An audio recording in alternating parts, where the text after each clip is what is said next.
second part of Garuda story from Indian mythology. Okay, so where did we stop the first part?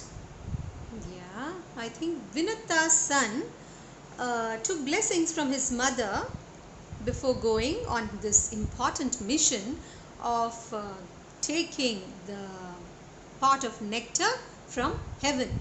For what? He had to give it to the snakes so that his mother would be free from slavery. Alright. He went to his father, sage Kashyapa, and said, "Oh dear father, please bless me and also tell me what should I eat to get a lot of strength and energy for this mission." So sage Kashyapa blessed him and said, "May you be victorious." And then there at some distance, do you see a lake? Near that lake there is a huge tortoise and an elephant. They are always fighting with each other and they are bent upon killing each other. So you go and eat them up. Okay, that will give you immense amount of strength and energy. So Vinata's son found the lake, and near the lake he saw the elephant and the tortoise. They were fighting with each other. Vinata's son took a huge form, swooped down on the elephant and the tortoise, took hold of them and flew in search of a place where he could sit down and eat his food in peace. And then he spotted a huge banyan tree, and the tree called out to Vinata's son and said, "Oh huge bird, come and sit on my strong branches and eat your meal."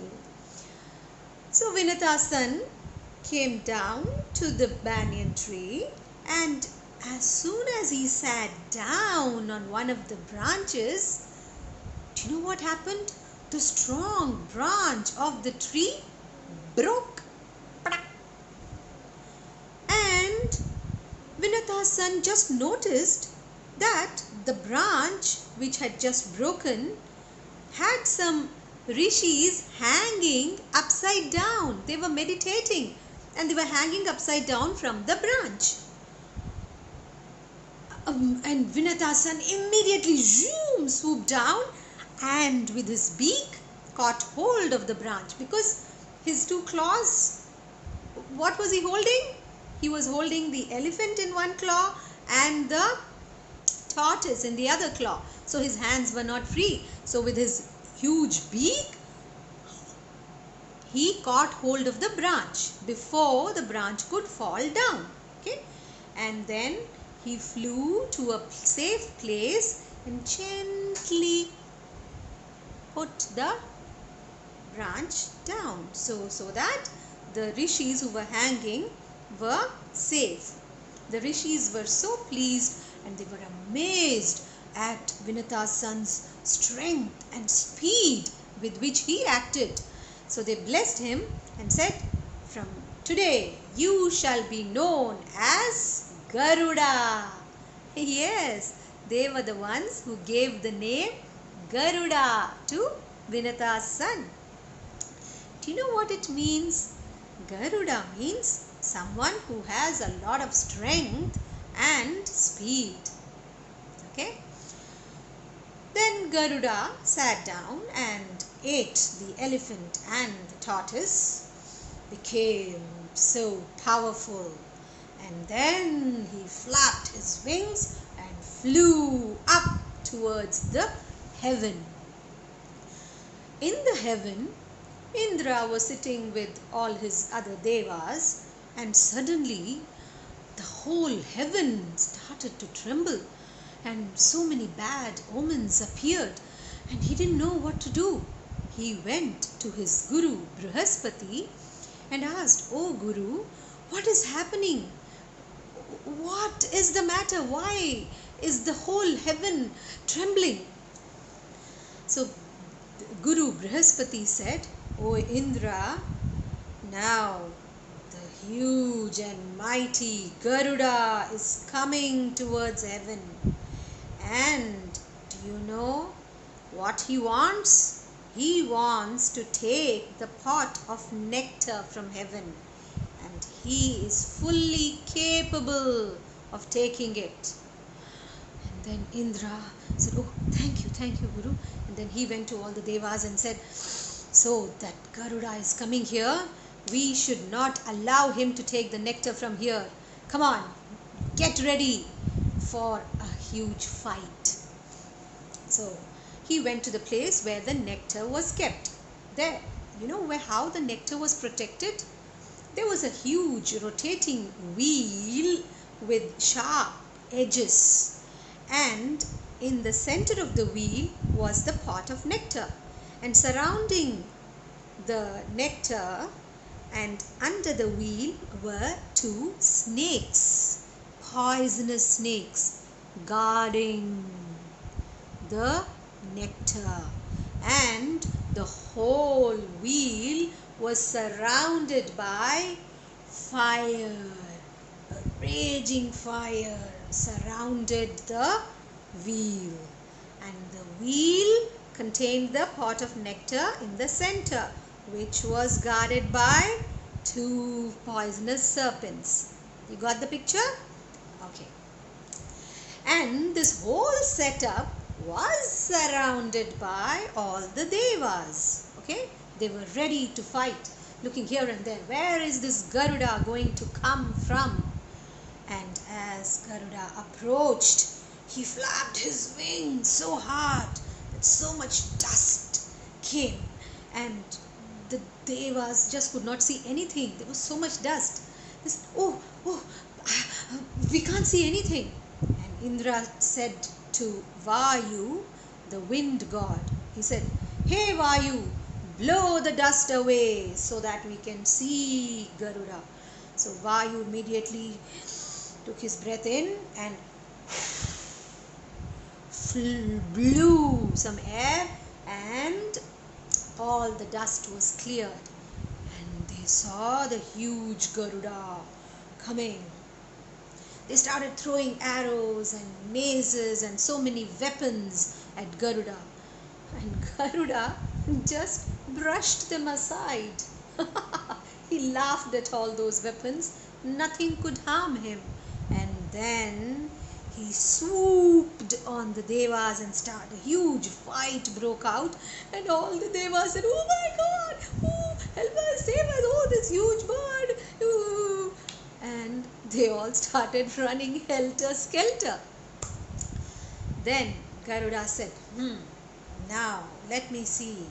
Oh, so there's this huge wall of fire. Then this Garuda, because he could take any form at will, he became huge, and you know how huge? 90 times huge, and developed so many heads, so many beaks, so many mouths, 90 mouths, and with that he took water from all the rivers into his 90 mouths, and then he spit out all the water with all those beaks onto the fire. So the fire was put off. Now no more fire. And he could clearly see, what could he see? He could see that huge wheel with sharp edges which was rotating. Okay, and in the center of that wheel was the pot of nectar. But surrounding that pot and underneath the wheel were two serpents. Their eyes were sharp. They were looking, who's coming? Who's coming? And Garuda said, so, alright, I need to be smart. You know what he did? He immediately reduced his size into a teeny weeny bird, and he flew under the rotating wheel. The wheel was rotating, and he flew under the wheel because it was so tiny. He could go under it, and he went near the pot, and started flapping his wings, and there was so much dust that the snakes couldn't see anything. They were, "Oh, what's happening? What's happening?" Oh. And Garuda suddenly became a little bigger and caught hold of the two snakes and killed them. So he killed the two snakes before they knew what was happening. And then he took the pot in his hand and assumed a huge form, because he became so huge that he shattered the whole wheel into pieces. Okay, and he flew away from heaven towards where the snakes were. Okay, he took the pot and he flew. Lord Vishnu was watching all this, and he said, "Wow, I'm impressed. Look at this Garuda. Wow, he fought with all the devas, he succeeded, and he also succeeded in taking out the pot of nectar. What intelligence! And my, I really admire his determination. Look, he's not even tempted to taste the nectar. The nectar is in his hands. Even the devas could not have resisted the temptation. Garuda is really great." So he called out to Garuda. He said, "Hey, Garuda, I'm really impressed with you. I want to grant you 2 boons." Garuda said, "Oh, thank you, Lord Vishnu. Okay, you want to grant me 2 boons. All right, let me be free from any kind of disease and let me become immortal." And Vishnu said, "Do you want anything else?" He said, "All right, so let me be above you." So Vishnu said, "All right, climb on to my flagstaff." So Garuda went and sat on his flagstaff, and Vishnu said, "Would you like to sit above me?" Garuda said, "Oh no, Lord Vishnu, you are great. I shall grant you a boon. What do you want?" So Vishnu said, "Garuda, I'll be very happy if you become my vehicle so that I can ride on you wherever I go." Garuda was so happy to hear this. He said, "Oh Lord Vishnu, I shall be honored to be your vehicle. But please give me some time. I need to take this pot of nectar to the snakes so that my mother can be free. Then I shall come back to you and serve you as your vehicle." Lord Vishnu said, "So be it." And Garuda flew on. Then Indra was so angry that he had been defeated and he had lost the pot of nectar. So he had this thunderbolt, Indra's weapon, thunderbolt. He threw the thunderbolt, what it's called? Vajrayudham. He threw the Vajrayudham at Garuda. It's a very strong weapon. But for Garuda, it was jujube, nothing at all. So he just brushed it aside and said, "Oh Indra, your thunderbolt cannot harm even a feather." So Indra said, "Well, oh Garuda, you are really mighty and powerful. Please return the pot of nectar to me." Garuda said, "I'm sorry, Indra. I didn't take the pot of nectar for myself. You see, the snakes wanted it, and then only my mother can be free." Indra said, "But those snakes they're bad, they're not good snakes. Why do you want to give the nectar to them?" Garuda said, "You see, Indra, I'll give it to them, then they'll become free. My mother will be free, and then we'll trick the snakes, and then you can take your nectar away from them." So Indra said, "Yes, that is a good plan. Please be my friend from now onwards." So Garuda said, "All right, we shall be friends."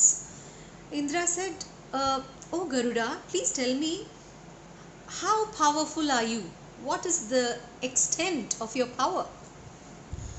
Garuda said, "Oh, you want to know the extent of my power? Well, Indra, I'm so powerful that with just my single feather, just one feather from my body can carry the whole universe without feeling tired." And Indra was awestruck. He said, what? Oh my goodness, you're so powerful. I'm so happy to be your friend. Then Garuda flew on. He reached where the snakes were. He placed the pot of nectar in front of the snakes and said, here is the pot of nectar, but please don't touch it before purifying yourselves. Okay, please go and take shower, say all your prayers, and then come and taste the nectar. It's all yours. I don't want any part of it. But as promised, I have done what you asked me to do. So now you keep up your promise and free my mother from slavery. The snakes were so excited to see the pot of nectar. Ooh, the whole pot of nectar is ours now. There were 1,000 snakes, you see. They said, all right. Your mother is free now. You are free. Go. Yes, we are going to take our shower, do our prayers, and then only we'll touch it. You go. And then they all hurried off to take their shower. And as they all hurried off, Indra came and took the pot of nectar and went off to heaven. These snakes didn't even know that they had lost the pot of nectar. Then from that day onwards, Garuda's mother Vinatha was free from slavery. The end. Okay, my dear kids, what have we learnt from the second part of Garuda's story? Think. Okay, we learn that, you see, Garuda was so devoted to his mother that he had agreed to undertake a very difficult task, right? Yeah, in fact, impossible for anyone. Garuda made it possible. He succeeded in his mission because he had so much love and affection for his mother, right? So what do we learn? So we should have a lot of love and affection for our mother and father as well, and that will give us the strength to succeed in whatever we undertake. So that is the main thing that we learn from this story. And when you are powerful, you should be kind-hearted as well. You see, when Garuda saw that the rishis who were hanging from the tree were about to fall because that branch had broken, and he immediately caught hold of the branch and saved the rishis. So he was powerful and kind-hearted. So we should be kind-hearted also. And he was intelligent. So when you want to succeed in anything, power alone is not enough. You need intelligence. You need to be smart. Alright, now please like my video, share it with your friends and subscribe to it. So I shall be back soon with yet another story. Okay, till then, Madhavi Aunty here saying bye.